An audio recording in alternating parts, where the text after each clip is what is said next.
दर्शको नमस्कार. सखी सह्याद्री या कार्यक्रमात आपलं अगदी मनापासून स्वागत. दर्शको, उत्तम आरोग्य म्हणजे एक सुखी आणि निरामय जीवनाचा सकारात्मक पैलू, जिथे आपलं मन आणि शरीर एकमेकांशी संवाद साधत असतं. पण काहींना जन्मतःच अपंगत्व येतं. त्यामुळे दैनंदिन जीवनात अनेक अडचणींचा सामना त्या व्यक्तींना करावा लागतो. त्याविषयीची माहिती जर आपल्याजवळ असेल तर निश्चितच योग्य वेळी योग्य उपचार त्यावर घेतले जाऊ शकतात. दर्शको, आज आपण आपल्या कार्यक्रमातून अशाच एका महत्त्वपूर्ण विषयावर माहिती जाणून घेणार आहोत. आपल्या समाजात असे अनेक व्यक्ती आहेत ज्यांना ऐकू येत नाही, जे बोलू शकत नाहीत. हे मूकबधिरत्व कुठल्या कारणांमुळे येतं, काय चाचण्या यावर आहेत, काय उपचार आपण घेऊ शकतो आणि कसं सजग राहायचं, या सर्वच मुद्द्यांवर आजच्या आपल्या कार्यक्रमातून आपण प्रकाश टाकणार आहोत. आणि कार्यक्रमाचं शीर्षक आहे मूकम करोति वाचालम. आणि याविषयी माहिती देण्यासाठी स्टुडिओत उपस्थित आहेत ऑडिओलॉजिस्ट आणि स्पीच थेरपिस्ट मृगा वैद्य मॅडम. मृगा मॅम गेल्या 10 वर्षापासून या क्षेत्रात कार्यरत आहेत आणि सध्या Indira Gandhi government medical college Nagpur इथे कार्यरत आहेत. त्यांच्याकडून महत्त्वपूर्ण माहिती या विषयाची आता आपण घेऊया. नमस्कार मृगा मॅम. नमस्कार. आणि कार्यक्रमात अगदी मनापासून स्वागत आहे. धन्यवाद. मॅडम, ऐकू न येणं आणि बोलू न शकणं अतिशय गंभीर बाब आहे आणि ऐकू न येणाऱ्यांना किती समस्यांना सामोरी जावं लागतं. पण आता आपण एक ऑडिओलॉजिस्ट आहात, स्पीच थेरपिस्ट आहात, अनेक वर्ष झाले कार्य करतायत, अनेक पेशंटला हाताळलं आणि बरं देखील केलं. तर एक उत्सुकता आहे की ऑडिओलॉजिस्टची भूमिका काय असते, काय सांगाल? ऑडिओलॉजिस्ट नेमके आम्ही हेल्थकेअर प्रोफेशनल्स आहोत की असे लोक की ज्यांना ऐकायला प्रॉब्लेम आहे आणि तो प्रॉब्लेम कोणत्या प्रकारचा आहे आणि किती प्रमाणात आहे हे आम्ही शोधून काढत असतो. आणि राहिली गोष्ट स्पीचची, तर वाचा आणि भाषा ह्या 2 वेगळ्या गोष्टी आहेत. सो मी फक्त स्पीच थेरपिस्ट नव्हे तर स्पीच अँड लँग्वेज पॅथॉलॉजिस्ट आहे. सो वाचा आणि भाषेमध्ये जे काही प्रॉब्लेम्स येतात, म्हणजे बोलण्यामध्ये एका लहान बाळाला काय प्रॉब्लेम्स येतात किंवा एका मोठ्या व्यक्तीला काय प्रॉब्लेम्स येतात, त्याची आम्ही स्पीच थेरपी देत असतो. बरं आता हा मुकेपणा आणि हा बहिरेपणा यामध्ये तुम्ही काय अंतर सांगू शकाल? ज्यांना कम्प्लिटली बोलायला येत नाही, जे कुठल्याच पद्धतीने स्वतःला एक्सप्रेस करू शकत नाही वाचेतून, तर त्यांना आपण म्हणू की मुके आहेत. आणि बहिरे म्हणजे त्यांना कोणत्याच पद्धतीच्या एड्सनी सुद्धा फायदा होत नाही, कम्प्लिटली बहिरे आहेत, म्हणजे प्रोफाऊंड हिअरिंग लॉस ज्याला आम्ही म्हणतो. सो त्याला आपण म्हणतो की बहिरेपणा आहे. त्याच्यामध्ये पण डिग्री ऑफ लॉसेस असतात, हिअरिंग लॉसेस असतात. पण जे तुम्ही मला विचारलं की बहिरेपणा कम्प्लिटली की ज्याच्यामुळे मुकेपणा येतो, तर तो म्हणजे कम्प्लीट हिअरिंग लॉस. बरं आता हे ऑडिओलॉजिस्टची भूमिका तुम्ही सांगितली, स्पीच थेरपिस्टची भूमिका सांगितली, तर आपण थोडंसं बहिरेपणाबद्दल सुरुवातीला बोलूया. कान हा अतिशय नाजूक अवयव आहे आणि त्याने आपण ऐकतो आणि क्रिया करत असतो. आणि ज्यांना अगदीच ऐकू येत नाही त्यांना अगदीच कठीण जातं साधे कार्य करायला सुद्धा. तर हा बहिरेपणा येण्याची कारणं काय आहेत, काय सांगाल? एन नंबर ऑफ रिझन्स आहेत मॅडम. आता आधी आपण लहान बाळ घेऊयात की जन्मतः बऱ्याचशा मुलांचं वजन कमी असतं किंवा त्यांना जॉन्डिस झालेला असतो किंवा ट्विन बेबीज असतात, बाळ झाल्यावर रडलं नाही, हे सगळे जे इश्यूज आहेत त्याच्यामुळे सुद्धा हिअरिंग लॉस होण्याची शक्यता बाळांमध्ये वाढते. काही लोकांना जेनेटिकली हिअरिंग लॉस असतो, म्हणजे आपले जे कान आहेत ते पूर्णतः नीट डेव्हलप झालेले नसतात, मे बी बाहेरचा कान, आतला कान, मधला कान. आणि असे फॉर एक्झाम्पल ऑटोस्क्लेरोसिस एक प्रकार आहे, एक मिनियस डिसीज म्हणून आहे, हा मोठ्यांमध्ये आढळतो. तो ॲक्च्युली जेनेटिकलीच चालत असतो, पण तो प्रकर्षाने बाळ जन्माला जेव्हा आई घालते डिलिव्हरी नंतर तो प्रकर्षाने जाणवतो स्त्रियांमध्ये. तो एक प्रकारचा हिअरिंग लॉस जो आहे तो होतो. आणि मिनियस डिसीज म्हणजे आतल्या कानामध्ये इन्फेक्शन येणं. बरं. सो हे जे आहे ह्या सगळ्या कारणांमुळे हिअरिंग लॉस येतो. बरेचदा जे लोक मोठ्या आवाजात काम करतात, जसं इंडस्ट्रीजमध्ये किंवा ज्यांचं कामच असं आहे की ज्याच्यामध्ये त्यांना ड्रम्स वाजवावे लागतात, किंवा आजकाल जे IT प्रोफेशनल्स आहेत की त्यांना हेडफोन्स लावूनच काम करायला लागतं. इवन आजकालचे यंगस्टर्स की जे हेडफोन्सचा खूप वापर करतात, त्याच्यामुळे सुद्धा हिअरिंग लॉस हा येत असतो. मग हे सुरुवातीची लक्षणं दिसून नाही येत का मृगा मॅडम? लहान मुलांमध्ये ते येतात. बरेचदा ते येत असून सुद्धा आपण त्याच्याकडे दुर्लक्ष करतो. म्हणजे बाळाला आवाज दिला तरी बाळ बघत नाही आहे, किंवा आता 3-4 वर्षाचं झालं तरी पण बाळ 1 किंवा 2च शब्द बोलत आहे. तर अशा वेळेस आपण म्हणू की त्या गोष्टीकडे लक्ष जर दिलं तर मे बी आपण काहीतरी त्याच्यावर उपाययोजना करू शकतो. तो येस, ते लक्षात येतं, पण लोकांचा एक्सेप्टन्स नाही नसतो बरेचदा घरच्या लोकांचा, की अरे लक्ष नसेल देत, किंवा मोबाईल बघत असेल किंवा TV बघत असेल, मे बी तो लक्ष त्याच्यामुळे देत नाहीये. बट जर तुम्हाला कधी असं वाटतं आहे की आपलं बाळ लक्ष देत नाही किंवा आवाज दिला तरी बघत नाहीये, सो येस, लक्षणं असतात, पण ते आपल्याला एक्सेप्ट करायला पाहिजे. हो. बरं, बाळाला जन्मताच असलेला बहिरेपणा हा कसा ओळखला जाऊ शकतो? बघा मॅडम, एक प्रोटोकॉल आम्ही फॉलो करतो. म्हणजे गव्हर्नमेंट हॉस्पिटलमध्ये जो प्रोटोकॉल फॉलो होतो मी तो तुम्हाला सांगते, की जेव्हा पण हाय रिस्क बच्चू जन्माला येतो, तो जे मी मगाशी तुम्हाला उदाहरणं सांगितले की मे बी वजन कमी आहे, किंवा ब्लू बेबी म्हणतो आपण त्यांना, किंवा झाल्यावर रडलं नाही बाळ, तर हे सगळे जे हाय रिस्क बच्चू आहे, आम्ही प्रत्येक बच्चूचं हिअरिंग इव्हॅल्युएशन हे करत असतो. तर त्याला आम्ही हिअरिंग स्क्रीनिंग असं म्हणतो. तर इंडियामध्ये सिलेक्टिव्ह हिअरिंग स्क्रीनिंग हा प्रकार आपण मोस्टली गव्हर्नमेंट हॉस्पिटल्समध्ये वापरतो. सो सिलेक्टिव्ह हिअरिंग स्क्रीनिंगमध्ये आम्ही बाळ जन्माला आल्यावर 2ऱ्या किंवा 3ऱ्या दिवशी त्याचं OAE अशी टेस्ट करतो, that is auto acoustic emission.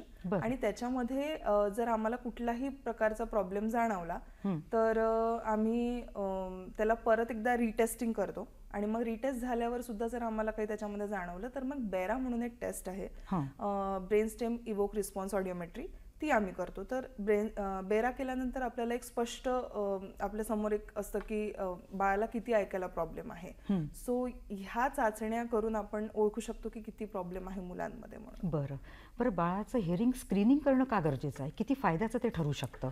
जर हिअरिंग स्क्रीनिंग आपण अगदी लगेचच केलं जन्माला आल्या आल्या, तर आपल्याला एक आयडिया येऊन जाते की म्हणजे बाळाला, कारण की ती हिअरिंग स्क्रीनिंगची टेस्ट आहे, that is an yes no test. जर थोडासाही प्रॉब्लेम असेल तर टेस्टमध्ये रिझल्ट बरोबर येणार नाही. आणि पूर्णतः नॉर्मल असेल हिअरिंग कॉक्लियापर्यंत, म्हणजे आपला जो आतला कान आहे त्याच्यामध्ये कशी गोगलगाय सारखा एक यंत्र असतो, तिथल्या हेअर सेल्स पर्यंत जर आपलं हिअरिंगचं जी प्रोसेस आहे ती जर नॉर्मल असेल तर सगळं नॉर्मल येईल. पण जर तेव्हाच आपल्याला लक्षात आलं तर मग आपल्याला पुढे बेरा करणं, मग त्याच्यावर उपाययोजना करणं ते सोपी पडतं. तो उपाययोजना मग कशा, तर 3 महिन्याच्या बाळाचं आपण बेरा करतो. त्याच्या आधी आपण बेरा टाळतो, बिकॉज ती जी आपली ऑडिटरी पूर्ण सिस्टीम असते तेवढी प्रगल्भ झालेली नसते तोपर्यंत.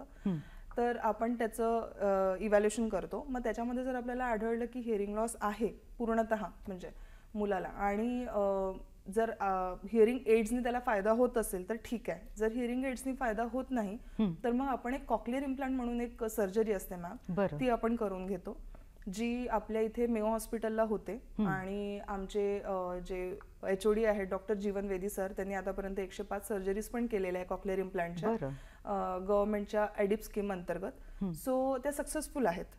म्हणजे त्याच्यानंतर स्पीच थेरपी जी आहे ती पण गव्हर्नमेंटकडनंच असते. तर ह्या सगळ्या गोष्टी ज्या आहेत त्या स्टेपवाईज होणं तेवढंच इम्पॉर्टंट आहे. आणि त्या लवकर झालेल्या याच्यासाठी चांगल्या की जेवढ्या लवकर बाळाला इनपुट्स मिळतील, ऐकायला येईल, तेवढी जास्त त्याची भाषा. बरोबर, कारण आधीच 9 महिने बाळ पोटात, त्यानंतर मग जन्माला आल्यानंतर बऱ्याच दिवसांनी जेव्हा ते कळेल की ऐकण्याचा प्रॉब्लेम आहे तर तो कालावधी बराच होतो. एक्झॅक्टली. आणि आमच्या इथे 11 महिन्याच्या बाळाची पण सर्जरी झालेली आहे. म्हणजे खूप कमी वयामध्ये ती सर्जरी थोडी डिफिकल्ट असते, कारण की ती इथून पूर्ण आतमध्ये ड्रिल करून एक इम्प्लांट टाकल्या जातं, एक मशीन बाहेर असते.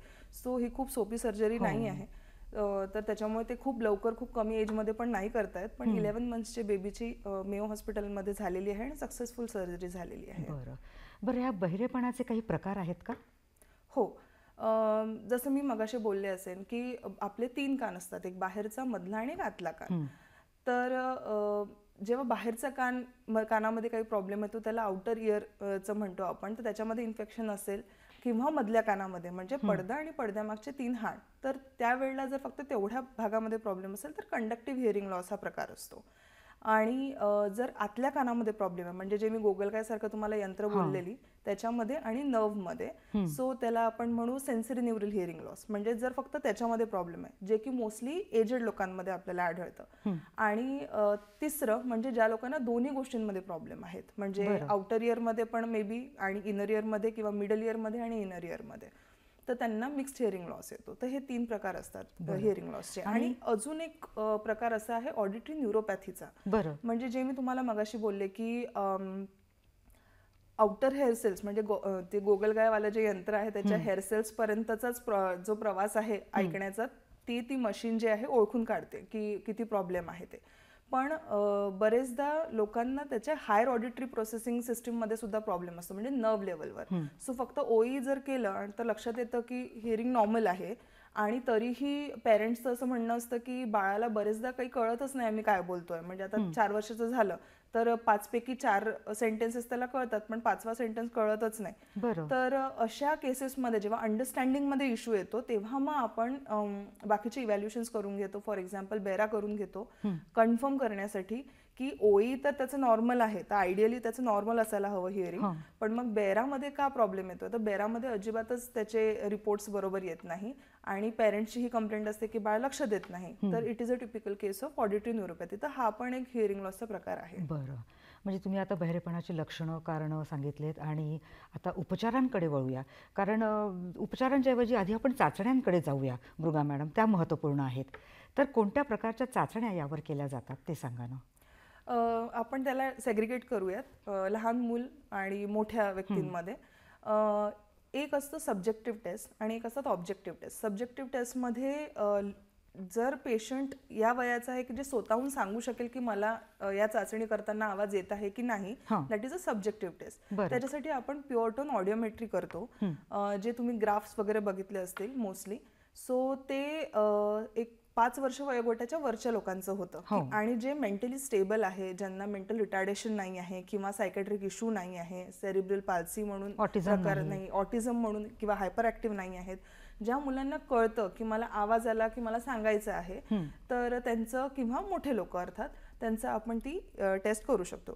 तर त्याच्यामध्ये काय केलं जातं की टोन प्रेझेंट केला जातो आणि पेशंटला सांगायला लागतं की त्याला फायनेस्ट आवाज कोणता येतोय. So that is pure tone audiometry. आणि मधल्या कानाचं सिच्युएशन कशी आहे, मधल्या कानामध्ये पाणी भरलेलं आहे म्हणजे इन्फेक्शन आहे का किंवा असं काही दुसरं इजा आहे का, कानाच्या पडद्याच्या मागचे जे हाड आहेत त्याच्यामध्ये डिस्कंटिन्युटी आली आहे का किंवा स्टिफनेस आला आहे का, तर ते जाणण्यासाठी एक इम्पिडन्स ऑडिओमेट्री म्हणून एक प्रकार असतो, जी की ऑब्जेक्टिव्ह टेस्ट आहे. तर ती सगळ्यांचीच करता येते. आता राहिली गोष्ट ऑब्जेक्टिव्ह टेस्ट लाईक बेरा आणि ओई, ज्याच्यामध्ये पेशंटला काहीच करायची गरज पडत नाही. बेरामध्ये पेशंट झोपलेला राहील, मग ते बाळ असो किंवा मोठी व्यक्ती. मोस्टली आम्ही लहान मुलांसोबत करतो कारण लहान मुलं सांगू शकत नाही की मला ऐकायला येत आहे की नाही. सो ते गाढ झोपेमध्ये होत असते ती टेस्ट. त्याच्यामध्ये इलेक्ट्रोड्स प्लेस करतो आम्ही आणि मग मशीनच पूर्ण रिडिंग्स घेऊन मग त्याला आयडेंटिफाय करणं आवश्यक असतं. जसं तुम्ही EEG वगैरेच्या वेव्स बघितल्या असतील तशा टाईपच्याच म्हणजे EEG किंवा ECG सारख्या वेव्स असतात आणि मग त्याच्यातून आपल्याला शोधून काढायचं असतं की हिअरिंग लॉस आहे की नाही. तर ह्या प्रकारच्या चाचण्या ज्या आहेत त्या आपण करतो. प्रत्येक वयोगटानुसार त्या चाचण्या असतात. आणि इव्हन पर्सनॅलिटी वाईज पण, म्हणजे कुठले दुसरे इश्यूज आहेत का, बिहेवियरल इश्यूज आहेत का. आता ऑटिझमचं बाळ जरी 8 वर्षाचं असेल आणि खूप हायपर ऍक्टिव्ह असेल आणि जर बरोबर सांगत नसेल आवाज येतोय की नाही ते, तर तो सब्जेक्टिव्ह टेस्ट नाही करू शकणार. सो ऑफकोर्स आपल्याला म्हणजे आणि अगदीच लहान मूल, तान्हं बाळ जे आहे ते बोलू शकत नाही तुम्ही मगाशी म्हणाल्या, तर त्याचं काय लक्षणांनी तुम्ही ओळखता की त्याला बहिरेपणा आलेला आहे. तान्हं बाळाबद्दल म्हणताय तुम्ही. सो आम्ही तर पेरेंट्सला हे सांगतो की तुम्हाला म्हणजे मुळातच टाळ्या वाजवून बघणे की बाळ दचकतंय की नाही वगैरे ह्या सगळा प्रकार काहीच करायचा नसतो. सिम्पल ऑब्झर्वेशन्स खूप इम्पॉर्टंट आहे, जे की आईला कळू शकतात.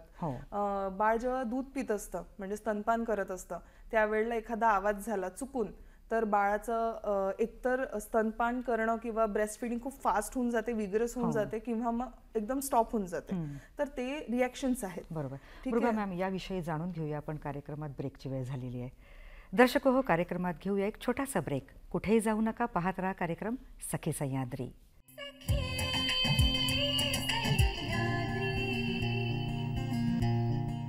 दर्शको हो, या छोट्याशा ब्रेकनंतर सखी सह्याद्री या कार्यक्रमात आपलं पुन्हा एकदा मनापासून स्वागत आहे. ऑडिओलॉजी आणि स्पीच थेरपी या पद्धतींविषयी आजच्या या आपल्या भागातून आपण प्रकाश टाकत आहोत आणि मृगा मॅडम आपल्याला छान मार्गदर्शन करत आहेत. मृगा मॅम, ब्रेकवर जाण्याआधी आपण प्रश्न घेतला होता की अगदी नवजात बाळ आहे आणि त्याला ऐकू येत नाही, हे आपण कसं समजणार, काय लक्षणं दिसून येतात, त्यावर आपण बोलत होतो. तर काय सांगाल पुढे? एक स्टार्टल रिफ्लेक्स असतो मुलांचा. बरेचदा जेव्हा सडनली मोठा आवाज होतो तर बाळ दचकतं. पण आपल्याकडे सगळ्यांना सवय असते की कानाजवळ टाळ्या वाजवून बघणे किंवा मोठा मोठा आवाज करणे. सो ते न करता फक्त ऑब्झर्व करणे की बाळ कोणत्या आवाजाला प्रतिसाद देत आहे.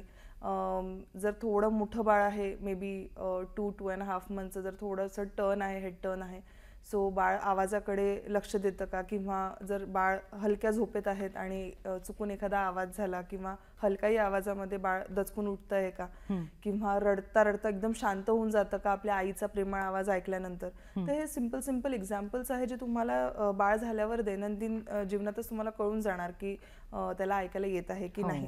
आणि त्याच्यामध्ये थोडाही तुम्हाला जर डाऊट वाटतो आहे की नाही देतं बाळ प्रतिसाद, आणि हे आईच म्हणजे सांगू शकते. आईची भूमिका केवढी मोठी असते, खूप मोठी असते. सो आयांनीच मेनली हे गोष्ट लक्षात घ्यायला पाहिजे. आणि आमच्याकडे सुद्धा आयाच आलेल्या आहेत हे सांगायला की मला वाटतं, स्ट्रॉंगली वाटतं. बरेचदा पेरेंट्स किंवा आजी आजोबांचं म्हणणं असतं की हिला काही वाटत असतं म्हणून, पण तसं नाहीये. आई जे म्हणत असते ते बरेचदा खूप सिरियसलीच घ्यायला पाहिजे. आणि आय वुड से की आउट ऑफ केअर असो किंवा काही पण आई जे म्हणते आणि आईचे जे ऑब्झर्वेशन्स असतात ते 99% बरोबर असतात.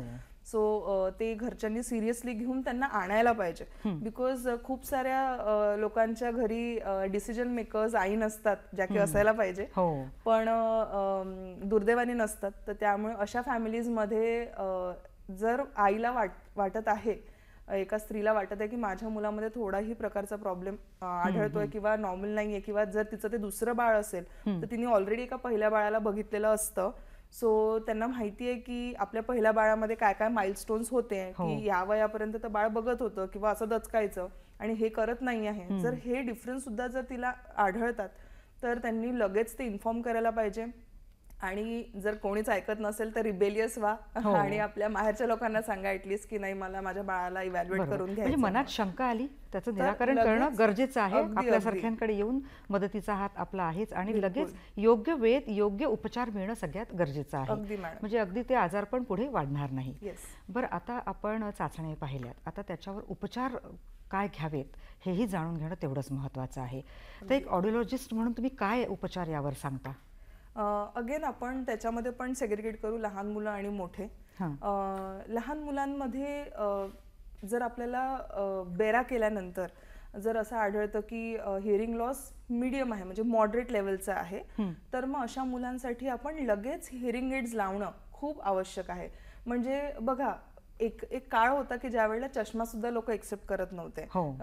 चष्मा ज्या मुली लावायच्या त्यांना मागत नव्हते लोक, पण हळूहळू ते आता एक स्टाईल म्हणून झालं. तर त्याचप्रमाणे हा जो टॅबू आहे कानाची मशीन लावण्याचा, तो पण कमी व्हायला हवा. म्हणून बरेचदा आम्ही हे बघितलेलं आहे की बाळाला गरज असते हिअरिंग एड्सची, म्हणजे कानाच्या मशीनची, पण पेरेंट्स लावत नाही. सो द फर्स्ट उपाय इज, जर मॉडरेट हिअरिंग लॉस किंवा मॉडरेटपेक्षा जरा थोडासा पण जास्ती असेल आणि कानाच्या मशीनने फायदा होत असेल तर first and the foremost thing is कानाची मशीन लावणे. आणि त्याच्यामध्ये कुठलाच शंका ठेवू नका की कानाच्या मशीनने अजून बहिरेपणा येतो का, किंवा कानाच्या मशीनने लोक काय म्हणतील. कारण कानाची मशीन जर तुम्ही लावली नाही म्हणजे तुमचं बाळ अर्धवट ऐकतंय, जर मॉडरेट किंवा मॉडरेटली हिअरिंग लॉस, म्हणजे मॉडरेटली सिव्हिअर हिअरिंग लॉस असेल तर. आणि जर अर्धवट ऐकतंय म्हणजे जसं ऐकतंय तसं बोलतंय. ठीक आहे. आता जसं मॅडम मी तुमच्याशी संवाद साधते मराठीमध्ये आणि तुम्हाला हिंदी इंग्लिश पण येत असेल, हे आपल्या जनरल भाषा ज्या आपल्याला येतात. पण जर मी म्हटलं तुम्हाला की आता तुम्ही उद्यापासून काश्मीरीमध्ये बोला तर तुम्ही बोलू शकाल का? नाही. सो ज्या भाषेला आपण ऐकलेलंच नसतं बरोबर ती भाषा आपण कधी बोलूच शकत नाही आणि जी आपण ज्या लहेजामध्ये बोलतो तीच, म्हणजे नागपूरची मराठी ही वेगळी, भंडाऱ्याची मराठी ही वेगळी, म्हणजे दुसऱ्या याच्यामध्ये तुम्ही डायलेक्ट चेंज होत जातात. सो जो लहेजा बाळ ऐकतं तसंच बोलतो.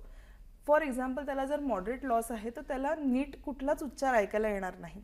जर उच्चारच बरोबर ऐकायला येणार नाही तर तो जे ऐकायला येतो तसंच बोलणार, म्हणजे तो एक तर तोतडं बोलणार किंवा विचित्र स्वरात बोलणार. सो त्याचं पूर्ण पर्सनॅलिटीज चेंज होऊन जाणार पुढे. सो आपल्याला वेळेतच कळल्याबरोबर कानाची मशीन लावणे हा सगळ्यात पहिला उपाय. बरं. आता जर ह्याच मुलांमध्ये प्रोफाऊंड हिअरिंग लॉस असेल, प्रोफाऊंड म्हणजे अजिबातच ज्यांना ऐकायला येत नाही, तर याच्यामध्ये सुद्धा 2 ऑप्शन्स आहेत. जर प्रोफाऊंड हिअरिंग लॉस आहे आणि जर मुलांनी याच्या आधी कुठलाच आवाज ऐकलेला नाहीये, म्हणजे जन्मतः जर त्याला प्रोफाऊंड हिअरिंग लॉस आहे, तर अशा मुलांमध्ये कॉक्लिअर इम्प्लांट म्हणून एक सर्जरी असते मॅडम, जी मी मगाशी बोललेली. तर कॉक्लिअर इम्प्लांट सर्जरी आपल्या इथे मेओमध्ये ॲडिप स्कीम अंतर्गत होते आणि हे बऱ्याचशा लोकांना माहिती नसतं. सो ही अतिशय महाग अशी सर्जरी आहे, ऑलमोस्ट 10 to 12 lakhs ची सर्जरी आहे जर प्रायव्हेटमध्ये करायला गेलं तर, पण गव्हर्नमेंटमध्ये ती फ्री आहे. सो कॉक्लिअर इम्प्लांटची सर्जरी एक ऑप्शन आहे जर त्याला कानाच्या मशीनने फायदा होत नसेल तर. पण जर कानाच्या मशीनने फायदा होत असेल आणि जर त्या बाळाला हिअरिंग लॉस जो आहे तो वयाच्या 3ऱ्या किंवा 4थ्या वर्षी आला, फॉर मेनी म्हणजे खूप सारे कारणं असू शकतात त्याचे, तर त्यांना हिअरिंग एड्स लावू शकतात. आणि पॉवरफुल हिअरिंग एड्स पण येतात की जे पूर्ण प्रोफाऊंड हिअरिंग लॉसवाल्या बच्चूजला पण आपण लावू शकतो. हे झालं लहान मुलांचं. इवन मोठ्यांमध्ये सुद्धा हिअरिंग एड्स ॲज अन ऑडिओलॉजिस्ट जे मी तुम्हाला सांगते, हिअरिंग एड्स एक प्रकार आहे. जर कान फुटण्यामुळे जर ऐकायला कमी येत असेल तर सगळ्यात आधी सर्जन्स डिसाईड करतात की सर्जरी करायला पाहिजे की नको. पण जर हे लक्षात आलं की सर्जरी करून सुद्धा खूप फायदा नाहीये किंवा आतला कान सुद्धा अफेक्ट झालेला आहे, तर आतल्या कानासाठी असं सर्जरी येत नाही ॲडल्ट्समध्ये फारशी. सो त्याच्यामध्ये हिअरिंग एड्सच एक ऑप्शन असतं. आणि अशी काही आमच्याकडे पेशंट्स होते की ज्यांचं ऍक्सिडेंट झाला आणि सडन हिअरिंग लॉस झाला, ट्रॉमा झाला हेडला, तर त्याच्यामुळे सुद्धा हिअरिंग लॉस झाला. तर असे जे पेशंट्स आहेत त्यांना सुद्धा ऍडल्ट हुड मध्ये सुद्धा कॉक्लिअर इम्प्लांट सर्जरी करवता येते. म्हणजे उपाय भरपूर आहेत. उपाय आहेत, फक्त ते करून घेणं आणि वेळच करून घेणं आणि एक्सेप्ट करणं. म्हणजे उपाय आपल्याला डोळ्यांनी दिसत असतात, माहिती असतात, पण बरेचदा लोक एक्सेप्ट करत नाही कारण की आपण समाजाचा जास्ती विचार करतो. बरोबर. मग ऑपरेशनसाठी काय त्रास असतो म्हणून ऑपरेशन केलं जातं? त्रास ॲज सच नाही, म्हणजे ऐकायला येत नाहीये आणि कानाची मशीन सूट होत नाहीये. सो जर हे दोन्ही ऑप्शन्स आपल्याकडे नाही आहेत तर मग आपण कॉक्लिअर इम्प्लांटच्या सर्जरीकडे जातो. आणि कानाचं यंत्र निवडतानाही काय काळजी घ्यावी लागते ते तुम्ही सांगता कुठल्या पद्धतीचं? येस. सो ते टिपिकली ऑडिओलॉजिस्टच काम आहे की कोणतं हिअरिंग एड्स वापरायला हवं. ठीक आहे. आणि जे लोक कानाला ऐकायला येत नाही म्हणून आपलं फार्मसीमध्ये जाऊन हिअरिंग एड घेतात, that is not an hearing aid, that is an amplification device जे फक्त आवाज मोठं करतं आणि कानापर्यंत पोहोचवतं. तुम्ही बरेचदा ऐकलं असेल की आजी लोक आजोबा लोकांचं असतं की अरे मी कानाला मशीन लावली, मला खूप भनभन आवाज येतो आहे आणि म्हणजे ऐकण्यापेक्षा मला कानाच्या मशीनचाच जास्ती आवाज येतो आहे. सो ह्या ज्या कंप्लेंट्स आहेत दॅट इज बिकॉज ऑफ चुकीचं हिअरिंग एड लावणं. ठीक आहे. बरेचदा आजी सांगते की मला ऐकायला येत नाही, मे बी त्यांना फक्त मॉडरेट लेवलचाच इश्यू असेल आणि त्यांचा नातू बाहेरून एकदम पॉवरवाला हिअरिंग एड घेऊन येऊन जातो, ज्याच्यामुळे त्यांना खूप जास्ती त्रास होतो. बरोबर. मृगा मॅम, थांबूया, ब्रेकची वेळ झालेली आहे. दर्शको, स्पीच थेरपी काय आहे याबद्दल जाणून घेऊया, पण ब्रेक नंतर. भेटूया ब्रेक नंतर.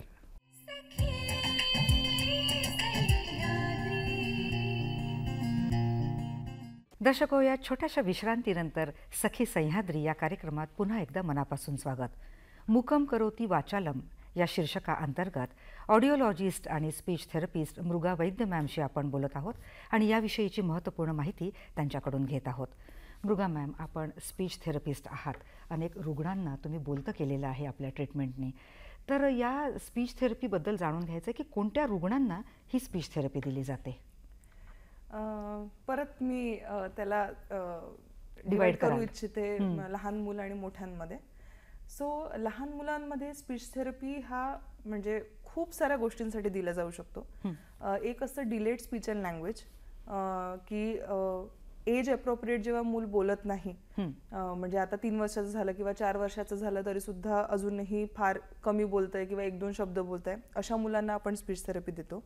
नंतर ऑटिझम आजकाल तुम्ही खूप ऐकलं असाल, तर ऑटिझमच्या मुलांची पण स्पीच जी आहे ती बऱ्यापैकी मागे राहून जाते, सो त्यांना आपण स्पीच थेरपीज देतो. एक attention deficit hyper active disorder एक प्रकार आहे, ज्यांना हा असतो मुलांना, त्यांचं सुद्धा स्पीच जी आहे ती अफेक्टेड असते. काही तोतडे असतात मुलं की ज्यांचं कावळ्याच्या ऐवजी तावळा म्हणतील अशा पद्धतीने, की ज्यांचे उच्चार स्पष्ट नसतात. आणि काही असे मुलं असतात की जे हकलवतात.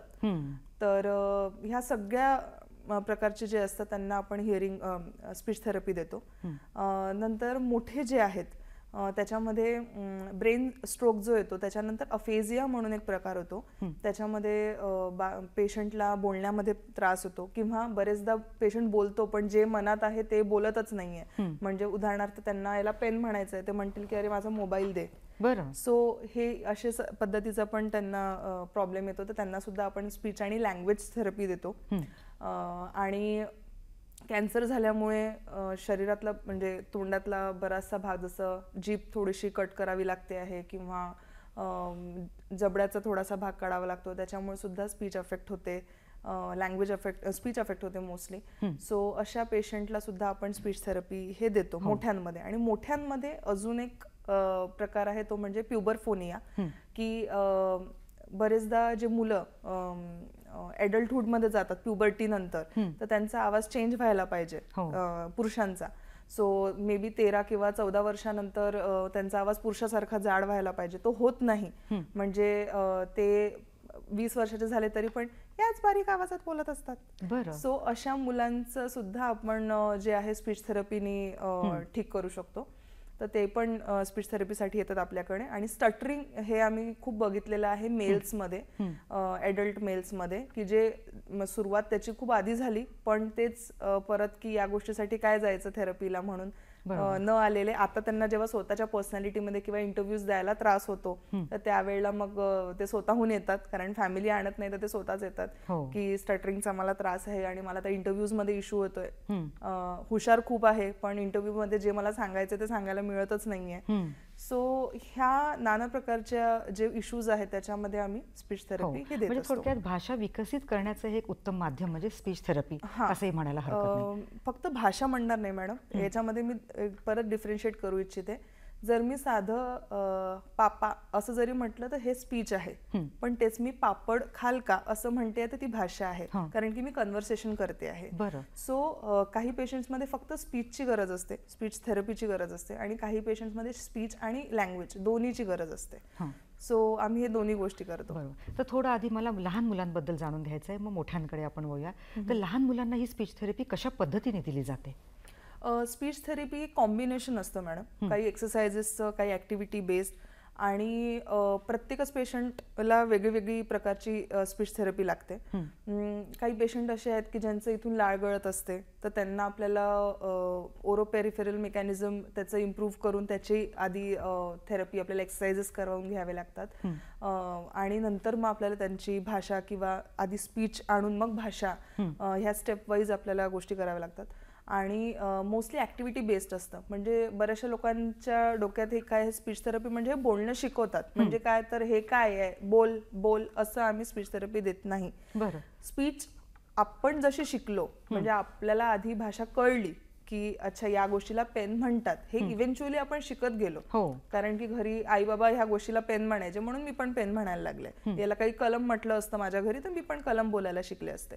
सो जसं बाळ कॉम्प्रिहेंड करतं, म्हणजे आधी जे बाळ समजतं आणि नंतर बोलायला लागतं, सेम प्रोसिजर आम्ही स्पीच आणि लँग्वेज थेरपीमध्ये यूज करतो. सरळ याच्यावर जम्प करत नाही की तुम्ही याला हे म्हणतात बोला बोला बोला, जर असंच आलं असतं तर हे तर त्याची आई वडीलही करू शकतात, मग आमची काय गरज असते. So it is a combination of exercises, activities, आई वडिलांचं त्याच्यामध्ये सहभाग असणं आवश्यक आहे, कारण की एका सेशनमध्ये, एका तासाच्या सेशनमध्ये आम्ही किती कव्हर करणार. बरोबर. सो आम्ही बऱ्याचशा गोष्टी करून घेतो त्यांच्याकडून, बच्चूजकडनं थेरपी देताना, पण मग होम ट्रेनिंग प्रोग्राम सुद्धा देतो पेरेंट्सला, की तुम्हाला काय काय करायचं आहे, घरामध्ये किती लोक आहेत आणि त्यांचं शेड्यूल काय आहे, आईचा शेड्यूल काय आहे, वडिलांचा शेड्यूल काय आहे, आजी आजोबा आहेत का घरी, आणि आहेत तर ते काय आहेत, बेड रिडन आहेत का, की ते ऍक्टिव्ह आहेत, फिरायला वगैरे जातात का, तर मग त्यांना सुद्धा त्याच्यामध्ये इन्व्हॉल्व करणं. कारण जर आई बिझी आहे तर मग आजी आजोबा पण त्याच्यासोबत संवाद साधू शकतात अँड ऑल. मोठे बहीण भाऊ आहेत का, कझिन्स आहेत का. So it is a holistic approach. म्हणजे आम्ही असं नाही की फक्त आम्हीच स्पीच थेरपी देऊयात किंवा आम्हीच हे औषध देऊ असा प्रकार नसतो. इट्स लाईक सगळ्यांनी टुगेदर काम करावं लागतं. म्हणजे आणि अर्थात बाळावर पण डिपेंड करतं की ते किती एक्सेप्ट करत आहे, किती पॅम्पर्ड आहे आधीच, आणि त्याचं आधी पॅम्पर्डनेस कमी करणं, म्हणजे लाडवलेलं किती आहे आणि ते सगळं. So it's a combination of everyone. म्हणजे सगळ्यांचं हे लागतं आणि ह्या सगळ्या गोष्टींचं पण एक कॉम्बिनेशन आहे. त्यामुळे प्रत्येक व्यक्तीची स्पीच थेरपी ही वेगळीच राहील त्याच्या त्या लक्षणांवरनं. अगदी. बरं, आता जी मुलं बोलू शकत नाही अशांसाठी मग काही स्पेशल शाळा आहेत का? हो, स्पेशल शाळा आहेत आणि बऱ्याच वर्षांपासून आहेत. त्याच्यामध्ये काही निवासी शाळा पण आहेत आणि काही 9 to 5 शाळा पण आहेत. आणि बरेचदा ह्या शाळांमधून निघालेल्या लोकांना वोकेशनल ट्रेनिंग दिल्या जाते. म्हणजे ते आपल्या पायावर उभे राहायला पाहिजे म्हणून. बिकॉज बघा किती झालं तरी देअर इज अन इश्यू की एक्सेप्टन्स मध्ये प्रॉब्लेम आहेच अजूनही. तर मोस्टली त्यांचं 10वी-12वी झाल्यानंतर किंवा त्याच्यासोबतच आफ्टर मला वाटतं 10वी नंतर वोकेशनल ट्रेनिंग चालू करतात. त्यांना कोणत्या तरी एका विषयामध्ये खूप एक्सपर्ट करून घेतात, ज्याला ज्याची इच्छा असेल. जसं कम्प्युटर्समध्ये म्हणा किंवा डेटा एंट्री आहे किंवा कॅन्डल मेकिंग आहे स्त्रियांसाठी किंवा हे ते. तर याच्यामध्ये त्यांना एक्सपर्ट करतात जेणेकरून ते त्याच्यानंतर स्वतःचा बिझनेस चालू करू शकतात शिवण आणि ह्या सगळ्या कामाच्या थ्रू. बिकॉज डिपेंडन्सी जर असेल तर प्रॉब्लेम होतो. म्हणजे दोषांवर मात करून त्यांना पुढे नेणं हे एक तुमचं एक महत्त्वाचा उद्देश आहे. एक्झॅक्टली. आणि ह्या ज्या शाळा आहेत ह्या बरेचदा त्यांना एवढं चांगलं तयार करतात की त्यांना नंतर Amazon सारख्या कंपनीजमध्ये सुद्धा जॉब लागतात आपल्याकडे. कारण मेओमध्ये मी बघितलेलं आहे पेशंट येताना आणि ते सांगतात मला की आम्ही आता या कंपनीमध्ये जॉब करतो. तर छान वाटतं. म्हणजे आजकाल बरेचसे रेस्टॉरंट्स पण अशा मुलांना हायर करतात आहेत. येस, की ज्यांना म्हणजे हिअरिंग लॉस आहे. तर हे या शाळेतून आलेले मुलं असतात कारण की ते त्यांना त्या प्रकारे त्या माइंडसेटने तयार करतात. Yes yes. बरं, आता या स्पीच थेरपीचे फायदे किती दिवसांनी दिसून येतात? साधारण किती महिने ही थेरपी चालते? मॅडम ऍक्च्युली हे उत्तर देणं फारच कठीण आहे. कारण की जर मी म्हणेन की 1 महिन्यामध्ये किंवा 2 महिन्यामध्ये होईलच ठीक तुमचा मुलगा, असं होत नाही. आता तुम्हाला याच्यामध्ये 2 उदाहरणं सांगते मी. 12वीचा रिझल्ट, आता ह्या वर्षीचा 12वीचा रिझल्ट ज्या दिवशी होता त्याच्या 1 दिवसाआधी, लिटरली 1 दिवसाआधी माझ्याकडे पेशंट आला होता. 12th ची एक्झाम दिलेला आणि त्याचा उद्या रिझल्ट होता आणि त्याला प्युबरफोनियाचा त्रास होता, जो मी तुम्हाला मगाशी सांगितला की म्हणजे मोठा असून सुद्धा आवाज बारीकच आहे. थोडं थांबवते. हेच उदाहरण आपण ब्रेक नंतर घेऊया कारण ब्रेकची वेळ झाली आहे. दर्शको हो, कार्यक्रमात घेऊया एक छोटासा ब्रेक. भेटूया या ब्रेक नंतर.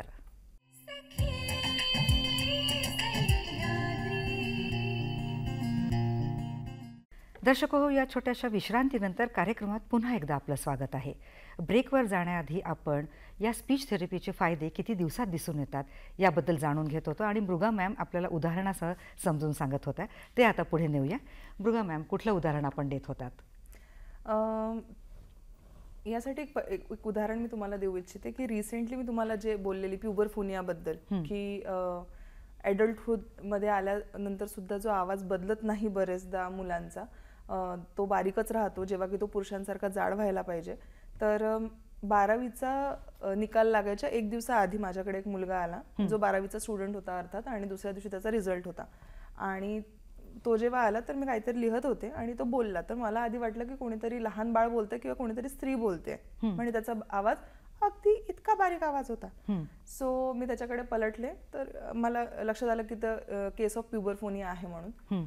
आणि तो एक सेशन घेतला मी आणि त्याचा आवाज जाताना चेंज झालेला होता. म्हणजे तो पूर्णतः पुरुषाच्या आवाजामध्ये बोलत घरी गेला. पण बरेचदा अशा केसेसमध्ये काही सेशन्स लागतात.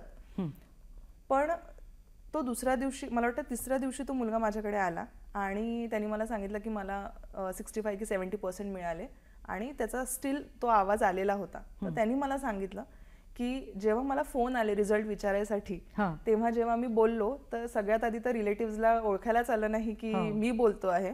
आणि त्यांना माझ्या पर्सेंटेजपेक्षा माझा आवाज शिफ्ट झाला याचा जास्ती आनंद झाला. सो एका सेशनमध्ये सुद्धा हा बदल दिसतो. आणि बरेचदा मॅडम काही ऑटिझमची मुलं म्हणा किंवा ADHDची मुलं म्हणा किंवा अजून दुसरे बरेचसे केसेस त्याच्यामध्ये खूप स्लो अँड स्टेडीली तुम्हाला चेंजेस दिसतात. आणि बरेचदा ते चेंजेस थेरपिस्टला दिसतात, पेरेंट्सला दिसतात, बाहेरच्या लोकांना तेवढे लक्षात येत नाही, पण ते होतात. पण त्याला बरेचदा वर्षही लागून जातात. सो हे दोन्ही एक्झाम्पल्स आहे की स्पीच थेरपीने एका दिवसातही बदल होतो काही केसेसमध्ये आणि काही केसेसला वर्षही लागू शकतो. म्हणजे प्रतिसाद समोरूनही कसा मिळतो आणि तुमच्याहीकडनं आणि पेशंट्सचं काम तर आहेच आहे मृगा मॅडम.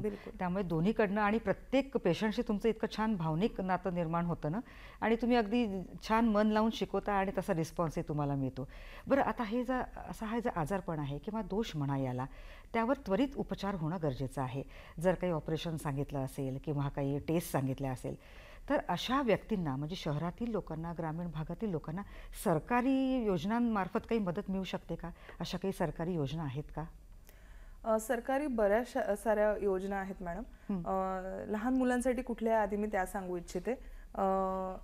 NRHM म्हणजे नॅशनल रुरल हेल्थ मिशनच्या अंतर्गत राष्ट्रीय बाल स्वास्थ्य कार्यक्रम आहे आणि त्याच्या अंतर्गत DEIC म्हणजे डिस्ट्रिक्ट अर्ली इंटरव्हेन्शन सेंटर्स हे इंडियामध्ये जागोजागी आहेत. म्हणजे आणि ते डिस्ट्रिक्ट अर्ली इंटरव्हेन्शन सेंटर असल्यामुळे ते डिस्ट्रिक्टच्या ठिकाणी आहेत. आणि गव्हर्नमेंटने त्याच्यामध्ये एवढी चांगली सोय केलेली आहे की 30 प्रॉब्लेम्स म्हणजे 30 डिझॅबिलिटीचे प्रॉब्लेम्स किंवा हेल्थ रिलेटेड प्रॉब्लेम्स त्यांनी त्याच्यामध्ये कव्हर केलेले आहे.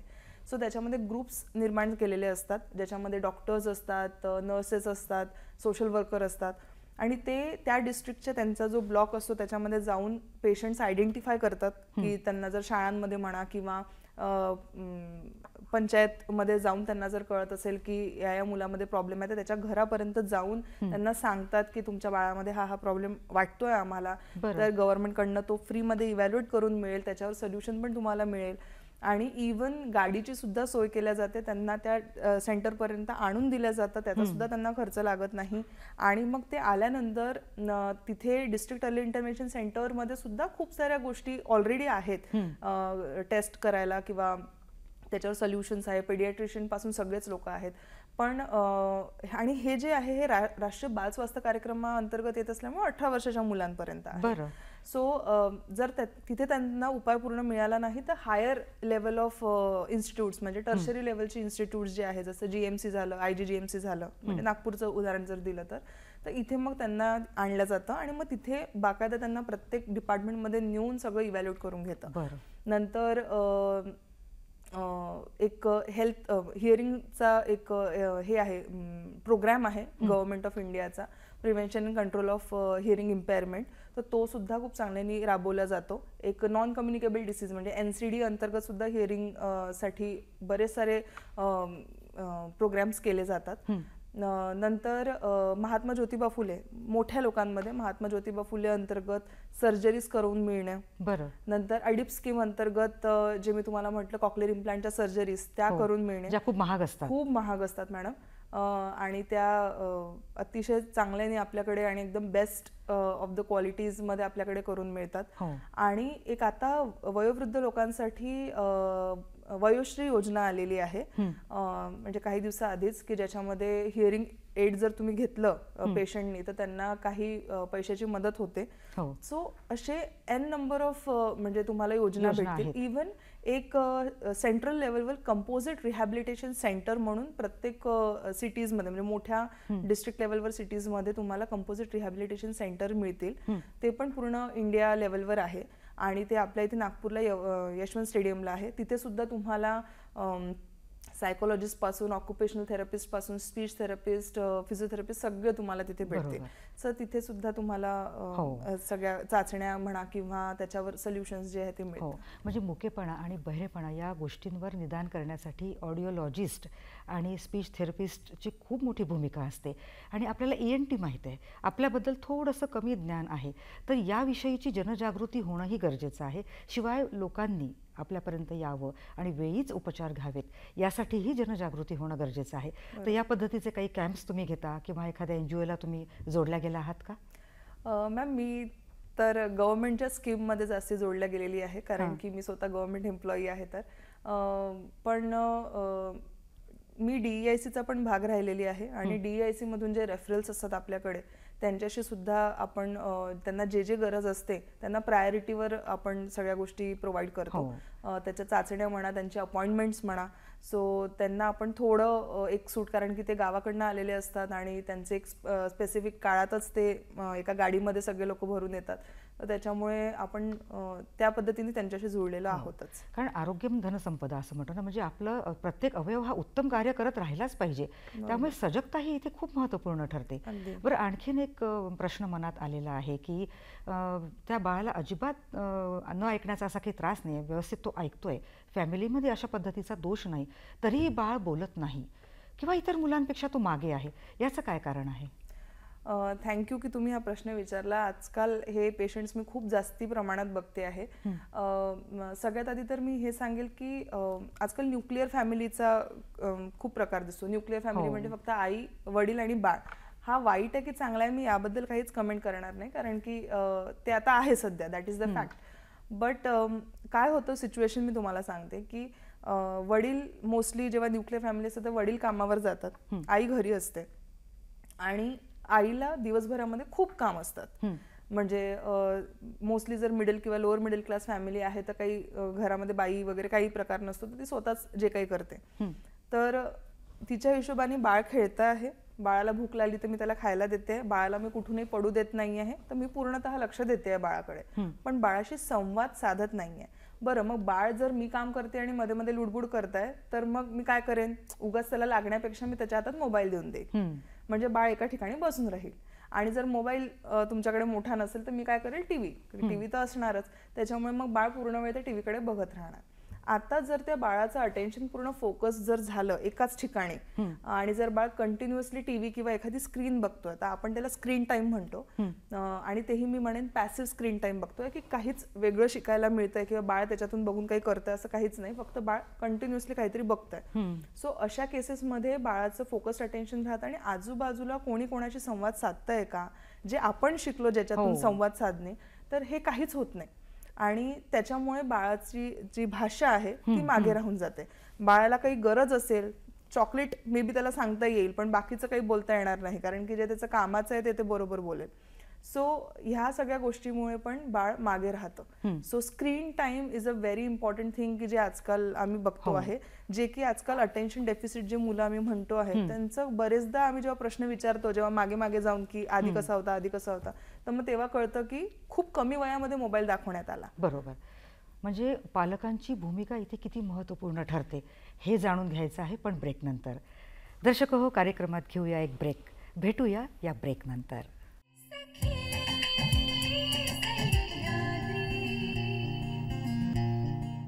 दर्शक हो, या छोट्याशा ब्रेकनंतर कार्यक्रमात पुन्हा एकदा स्वागत आहे. मुकम करोती वाचालम या शीर्षकाअंतर्गत ऑडिओलॉजिस्ट आणि स्पीच स्पेशालिस्ट मृगा वैद्य मॅमशी आपण बोलत आहोत आणि चर्चेच्या शेवटच्या टप्प्यात आलेलो आहोत. जाता जाता महत्त्वपूर्ण मुद्द्यांवर प्रकाश टाकूया. मृगा मॅम, ब्रेकवर जाण्याआधी आपण पालकांच्या भूमिकेबद्दल बोलत होतो, तर कशा पद्धतीने पालकांची भूमिका यामध्ये असायला हवी, जेणेकरून मूल ना त्या तंत्रज्ञानात अडकेल आणि व्यवस्थित त्याचा सर्वांगीण विकास होईल? या बाबतीत जे आपण आधी बोललेलो त्याच्याशी निगडीत मी गोष्ट सांगू इच्छिते, एक एक्झाम्पल सांगू इच्छिते, की जेव्हा मी हे एवढे सारे एक्झाम्पल्स बघायचे की स्क्रीन दाखवल्यामुळे खूप फरक पडतोय मुलांमध्ये, त्यांची भाषा मागे राहून जाते, तर जेव्हा माझं बाळ झालं त्यावेळेला मी डिसाईड केलं की आपण एक्सपेरिमेंट करून बघूयात आणि आपण बाळाला स्क्रीन दाखवूयातच नको. सो खूप वियर्ड वाटतं ऐकायला, पण आम्ही ज्या दिवशी बाळाला घरी आणलं त्या दिवशी आम्ही टीव्ही काढून ठेवून दिला, म्हणजे घरामध्ये कोणीच टीव्ही सुद्धा बघितला नाही आणि मोबाईल तर दूरचीच गोष्ट. आणि जेव्हा माझं बाळ 3 महिन्याचं झालं तर तेव्हापासून आम्ही त्याला बुक्स दाखवणं सुरू केलं आणि त्याला स्टोरीज वाचून दाखवणं सुरू केलं आणि कंटिन्यूस संवाद साधत होतो. या सगळ्यांचा फायदा असा झाला की नॉर्मली एक 14 महिन्याचं बाळ फार फार तर 4 ते 5 शब्द मिनिंगफुली बोलतो की ज्याचा अर्थ असतो, पण माझ्या मुलाचं इंडिया बुक ऑफ रेकॉर्ड्समध्ये नाव आलेलं आहे, कारण त्यांनी 59 वर्ड्स जे आहेत मिनिंगफुली बोलले. तर हे सगळं यासाठीच अचीव्ह होऊ शकलं मे बी, कारण कधीच स्क्रीन दाखवली नाही त्याला. आणि ज्या वयामध्ये मोस्टली आजकाल स्क्रीन दाखवलं जाते, म्हणजे अगदी बाळ बसायला लागलं की हातात मोबाईल देऊन दिला जातो, ते आम्ही काहीच केलं नाही. सो येस, म्हणजे ही एक्सपेरिमेंट माझ्या स्वतःच्याच मुलावर सक्सेसफुल झाली. सो इवन तुम्ही पण त्याबद्दल विचार करायला हवा की ॲज अ पॅरेंट की आपण मुलाला कधीपासून स्क्रीन दाखवायला पाहिजे, आपण कुठेतरी थोडेसे सेल्फिश होतोय का, की बाळाला देऊन दिला मोबाईल तर मी थोडा वेळ रिलॅक्स होऊ शकते, जे की होतं सगळ्यांचं, कारण सगळे वर्किंग असतात. पण हे थोडंसं पेरेंट्सनी प्रोएक्टिव्हली विचार करायला पाहिजे. परत अजून एक की तुम्हाला थोडासाही बदल जाणवतोय मुलाच्या बिहेवियरमध्ये, तर तुम्हाला लगेच त्याच्यावर इंटरव्हेन्शन करणं आवश्यक आहे की का एक्झॅक्टली माझं बाळ अचानक असं करत आहे किंवा अचानक एवढं चिडचिड का होत आहे अँड ऑल. सो पेरेंटची भूमिका खूप जास्त ऍक्टिव्ह असायला पाहिजे, तुम्ही अटेंटिव्ह असायला पाहिजे ॲज अ पेरेंट, की चलता है नाही चालत मुलांच्या. आणि तसंच आपल्या जीवनावर एक समाजाचाही प्रभाव असतो, तर मग समाजाचीही भूमिका कशी असायला हवी अशा व्यक्तींबाबत? आता इतक्या वर्ष ह्या लोकांसोबत काम करून मला एक कळलेलं आहे की त्यांना ते बिचारे आहेत हे त्यांना अजिबात आवडत नाही. म्हणजे जर तुमच्या नजरेमध्ये त्यांच्यासाठी जर अशी भावना असेल की अरे हे तर बिचारे आहे, त्यांना डिझॅबिलिटी आहे, कारण की स्पीच आणि हिअरिंग डिझॅबिलिटी ही इनव्हिजिबल डिझॅबिलिटी, ही दिसत नाही. म्हणजे एखाद्या व्यक्तीकडे बघून कळत नाही की याला काय प्रॉब्लेम आहे, आणि जेव्हा ती कळतं तर मग लोकांच्या चेहऱ्यावर ते दिसून येतं.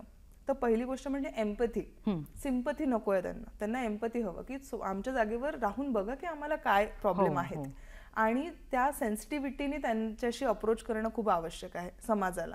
नंतर एक्सेप्टन्स, की ते लोक काही म्हणजे त्यांचा समज कमी आहे किंवा मेंटली इल आहेत वगैरे असं काहीच नाही आहे, त्यांना फक्त ऐकायला येत नाही आहे, पण they have other things to do. म्हणजे त्यांना संवाद साधायला खूप सारे वेज आहेत, लाईक साईन लँग्वेज आहे किंवा जेस्चर्स आहे, जे आपण साधे इशाऱ्याने बोलतो की अरे पाणी प्यायचं आहे का, ते सिम्पल जेस्चर्स आहेत, तर त्याच्याने आपण संवाद साधू शकतो.